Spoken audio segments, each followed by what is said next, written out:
What is the connection between cuddling and masculinity? I'm here with Dr. Yoni Alkin from yonialkin.com, and I'm Kathy Vertilli from theintimacydojo.com. And Yoni, what is the connection between cuddling and masculinity? I know, right? It doesn't seem like there's a connection, but it's pretty amazing what can be done while cuddling that will affect your masculinity and everyone's masculinity in our society. So let me explain it really quickly. No, I'm speaking like all out there. So the idea is that cuddling is not just touch. Touch is great. It's fantastic. But there are other elements in cuddling that are phenomenal and they are life-changing. And the main one is consent, the consent conversation. And basically what cuddling does is it trains us in consent. We get better at it. So I'm saying consent like 5 times in the past 2 sentences. What do I mean by consent? Consent allows us, it trains us in asking for what we want, in saying yes and no, in receiving yes and no. And it allows us to communicate better with one another.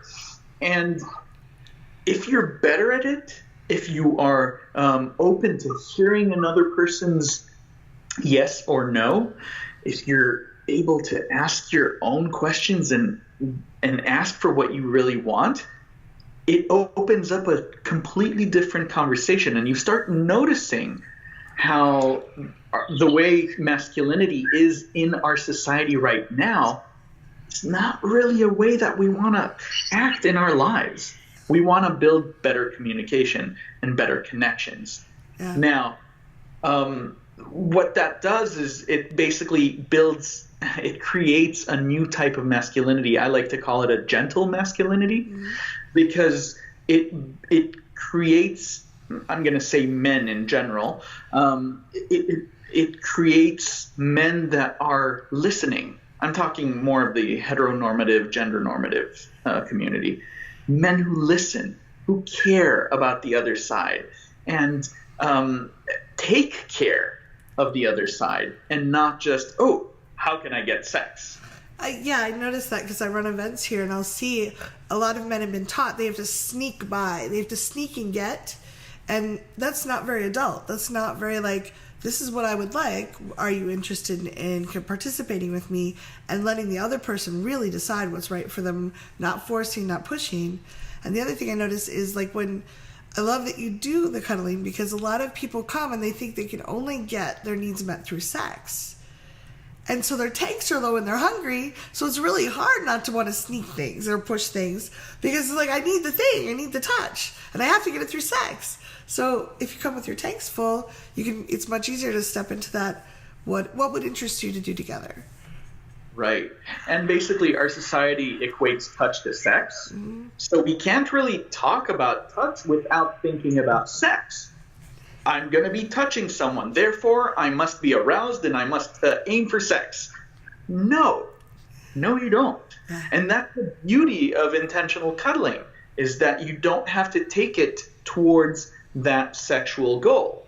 And all of a sudden, like you said, you're kind of asking, wait, if I'm not going to take it to sex, which I've been told my whole life I should, what do I actually want? Yeah.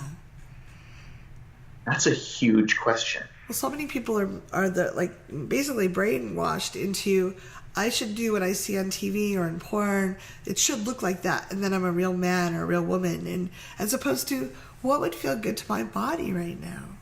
And I love that you're doing that. Yeah, thank you. Yeah, and we're talking about masculinity, but it's femininity as well. We teach, again, I'm talking heteronormative, gender normative. We teach women not to say no, and they are not trained to speak their mind, and they are also afraid to speak their mind because they're in danger.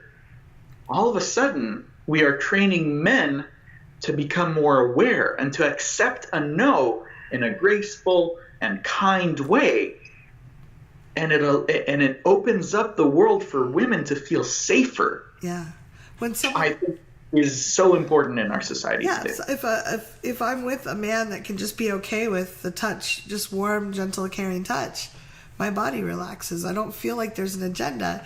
I'm just more often likely to want to be sexual with them. And you can't do it with that intention, but because you can tell there's something off if someone's trying to hide it. But yeah, it's more likely to open things up for me. So I love that you're talking about this too, because I think a lot of men don't. They think that it's, I won't be manly if I talk about this. Right. No, I feel very comfortable with my masculinity, and I think it's just as important to talk about these subjects, and it takes nothing out of someone's masculinity to be aware of those things and take care of other people. Yeah. To be kind. Yeah. So you'll be talking at ConvergeCon about, your talk is called A Touch of Masculinity. I'm really excited to hear the talk. You've been to ConvergeCon before. Like, what excites you about ConvergeCon? Why are you eager to back? Yeah, I was there last year, and I'm really looking forward to coming back. Why? Well, mostly it's the people. It's just a wonderful crowd. People come there, and it's really easygoing, and you get to build connections with people because it's so easygoing. People are not rushing from one thing to the other. They build better communication, better connections with one another. Second thing, it's Vancouver, BC. It's beautiful. Mm-hmm. It's a great place, and I'm really looking forward to being back. And the people, it's not just the people who come to the event, it's also the people who run the event. They're amazing. They are amazing, and they pour their heart and soul into everything they do for this event. Mm-hmm. I can't thank you all enough. Thank you so much for all that you do. Yeah, Kel, Wendy, Diana, thank you. And all their support people are amazing. Yeah, everyone. Yeah. So if someone was watching this, maybe they're going to Converge or they're interested, or maybe they won't be able to get there, is there any parting thought you want to share with them, or if they're like not really sure about this idea?